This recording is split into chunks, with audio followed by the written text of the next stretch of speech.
લોકોની માંગને લઈને, લોકોની ઈચ્છા અને ઉમ્મીદને લઈને, કારણ કે આમ આદમી પાર્ટી અત્યારે લોકોની ઉમ્મીદ બની ગઈ છે, એને લઈને આમ આદમી પાર્ટીએ નક્કી કર્યું છે કે સ્થાનિક સ્વરાજ્યની ચૂંટણીમાં કોઈ ગઠબંધન કરવામાં નહીં આવે. એ એટલા માટે નહીં કરવામાં આવે કે લોકસભાની ચૂંટણી વખતે કોંગ્રેસ સાથે દેશ બચાવવાની જ્યારે વાત આવી ત્યારે આમ આદમી પાર્ટી ગઠબંધન કર્યું હતું. આમ આદમી પાર્ટી કામની રાજનીતિથી ચાલે છે. આમ આદમી પાર્ટી જ્ઞાતિ જાતિ ધર્મ ઉપર નહીં પરંતુ સર્વ સમાજનો, સર્વ લોકોનો વિકાસ થાય, ઉત્થાન થાય અને એના ટેક્સના રૂપિયા આવ્યા હોય એ એના કામની રાજનીતિથી કામ કરીને એના ટેક્સના રૂપિયાનું વળતર એને મળે એ નીતિથી કામની રાજનીતિ કરી રહી છે. ત્યારે લોકસભામાં 4 પેટા ચૂંટણી આવી વિધાનસભાની. એમાં એવું નક્કી થયેલું કે ભાઈ વિસાવદરની ચૂંટણી જ્યારે આવશે ત્યારે આમ આદમી પાર્ટી એકલી લડશે અને એની બાકીની જે કોંગ્રેસની સીટો છે એ કોંગ્રેસ લડશે.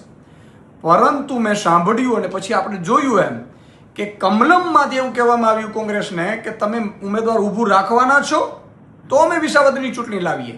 અને 1.5 વર્ષથી ચૂંટણી અટકાવી રાખનાર આ ભાજપ એના માણસને કહીને પાછી હાઈકોર્ટમાંથી પિટિશન પાછી ખેંચાવડાવે છે.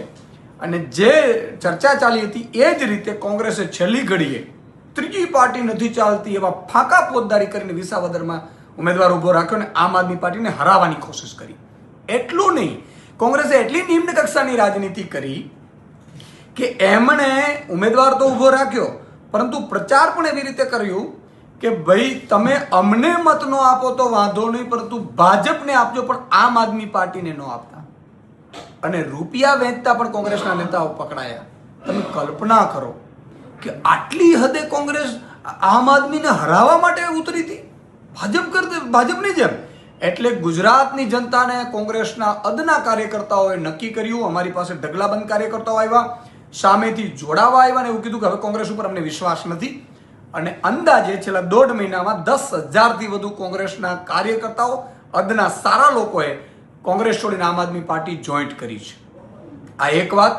બીજી વાત એ કે ગુજરાતની જનતા પણ એવું ઈચ્છી રહી છે કે કોંગ્રેસ સાથે ગઠબંધનમાં ક્યારેય ન જતા, કારણ કે આ તો કમલમથી નક્કી થાય છે અને કોંગ્રેસને ક્યારેય ગુજરાતની જનતા સ્વીકારતી નથી. કારણ કે 30 વર્ષ થયા ભાજપને હરાવવાની કોંગ્રેસની તાકાત પણ નથી.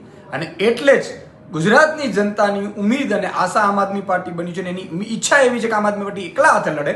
એટલા માટે આમ આદમી પાર્ટી આગામી ચૂંટણી એકલા હાથે લડશે, મજબૂતાઈથી લડશે અને ગુજરાતની જનતા લડશે. અમે તો માત્ર નિમિત્ત બનવાના છીએ.